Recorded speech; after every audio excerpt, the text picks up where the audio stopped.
Hello there everybody, Shadefyre here, and welcome back to Let's Play You Are Empty. This is episode 18. Last time we cut across the rooftops, and that was about it. Nothing really exciting happened. This is Depot, so maybe we're gonna catch another train here.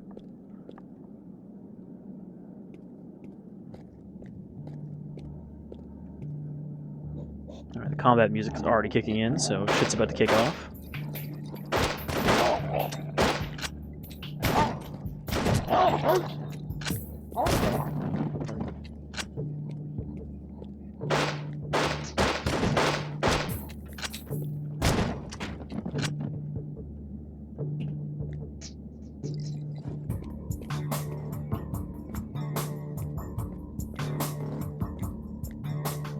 I wonder if we'll see another chicken before the end of the game.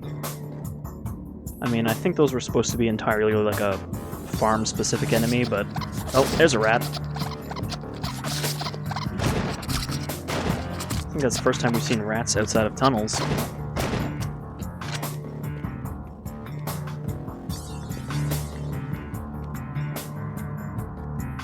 What you didn't see, there was actually one time I died to rats. That was when I was coming back to, you know, a spot where I died off recording. But yeah, I got pinned in place by rats and eaten. So they can kill you, theoretically. They just usually won't.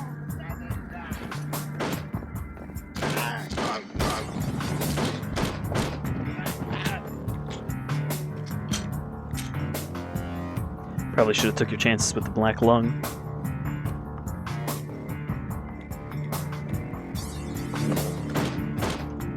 Grenade.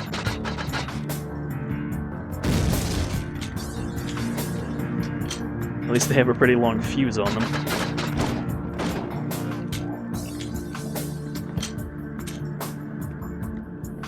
At what point in time did we stop using a Z for fuse? Sorry, a Z to you, Southern North Americans. Or I guess Middle North Americans? No Zs here. Wait. Ugh. This is one of those Canadian things. I'm not actually sure anymore which one is considered the Canadian-British pronunciation of Z or Z.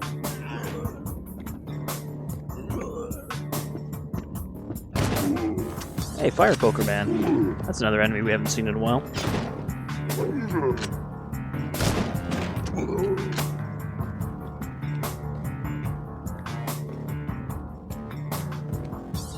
You know, as kind of crappy as the shotgun is, it is really all you need for any of these melee-only enemies.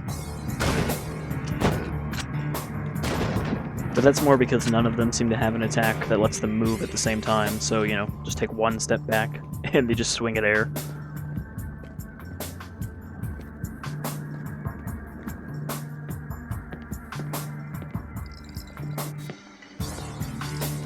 There really hasn't been anything too impressive that the AI has pulled off. I mean, there was that one big, burly turkey man that pulled himself out of a thing he was stuck in by walking backwards, but aside from that, enemies are not too smart in this. Which, I mean, kind of goes with the whole mind-altering waves that destroy their brains kind of thing. But still.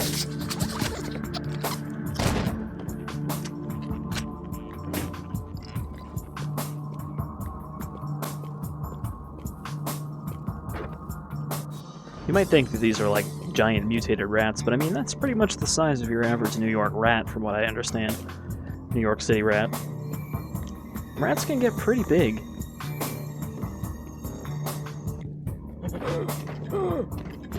Definitely a lot bigger than your domesticated, well, you know, I guess they're not really domesticated, but your household rats, your fancy rats and whatnot. I actually had rats when I was younger. I mean, they weren't mine, really, I guess. They were my mother's, but, you know, it was a shared pet kind of situation. And, yeah, when you actually own rats, they're pretty nice. You know, they're actually very very neat and clean. They like to keep themselves clean. whereas you'd assume that they're super dirty and everything, but rats are really only dirty because of the environments they prefer. A lot of sewers and underground and all that. Sadly, those rats I had eventually escaped. As they do, rats are pretty good at escaping. And since we lived in an apartment building at the time, they escaped somewhere into the apartment building and proudly found a nice, cozy place to live. In the basement. Because we never saw them again. Never had mice, though. My only real pet-related dealings with mice involved feeding them to a snake. Because when I was a kid, I also, well, yeah, I guess I was still a kid at the time. I had a red-tailed boa, and that was definitely my pet. Yeah, I fed it mice. Mostly frozen, but also the occasional live one. You don't want to feed them live all the time, because, well, one, they get used to it, and they will basically refuse to eat frozen. And also because it makes them a little bit more aggressive. So you're more likely to get bit when trying to feed them. Or just, you know, when you've got your hands in the tank. And there was one point where we had a mouse problem. Well, not a mouse problem, there was like 1 or 2 mice in our house. And, you know, put out mouse traps. And the mouse trap caught a mouse just by the foot. You know, nothing else caught in there. So, you know, I got this mouse with a slightly broken foot, and I'm like, well, you know, I gotta feed my snakes soon, so I'll just toss him in there. That fucking mouse managed to, in the process of trying to put it in the tank, managed to run up the metal pole of the stand the tank was on with its broken-ass foot and escape. So, you know, kudos to that mouse. Wins the Darwin Award. The actual Darwin Award, not the sarcastic thing you award stupid people. Alright, we got a forklift here. And this seems to be a dead end. Oh, no, never mind. I thought we might actually have to do something with the forklift. Also, is this what forklifts looked like in the 60s? They were just huge like this? I guess they probably weren't electric at the time. Okay, I want to go in that door. Let's not get too off track with the anecdotes about rodents.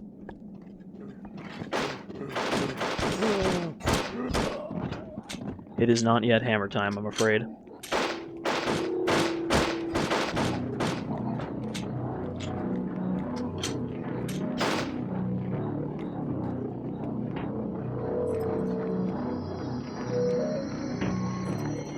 It's kind of funny that we have the least effective melee weapon compared to every weapon wielded by our enemies.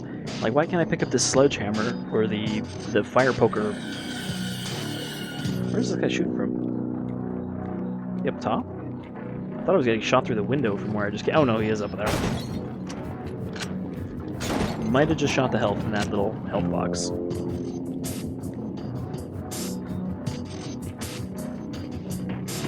But yeah, it's a shame that we can't replace our crappy wrench with like a fire axe or something. Because I mean, that fire axe in Land of the Dead was pretty effective. Until we got Kung Fu.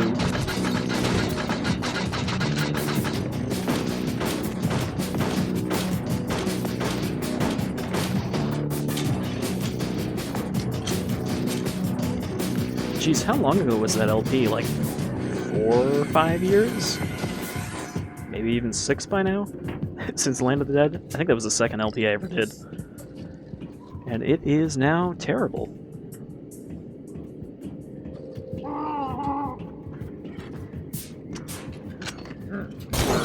Seriously, if you haven't seen that LP, I recommend you do not watch it, because the audio quality is terrible. My ability to actually formulate coherent thoughts was terrible.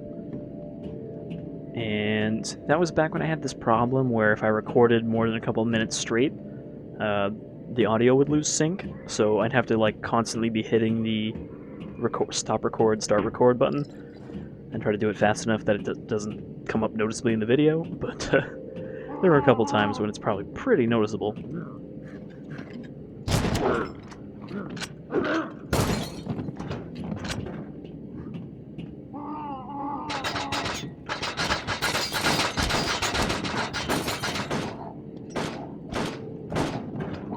LPing is definitely one of those things where it's hard to go back and look at your old stuff because it's like, man, all this audio fixing shit I didn't know back then, and, you know, video quality things. Oh. Oh, why did I jump? I could have just walked. Alright, let's try that again. So I'm pretty sure what I actually needed to do was just crouch under here instead of trying to jump over like an idiot. And we're back on the roof. Any closer to the Kremlin yet? Or is that still just a texture off in the distance? I think it is. It's probably just going to be behind this building.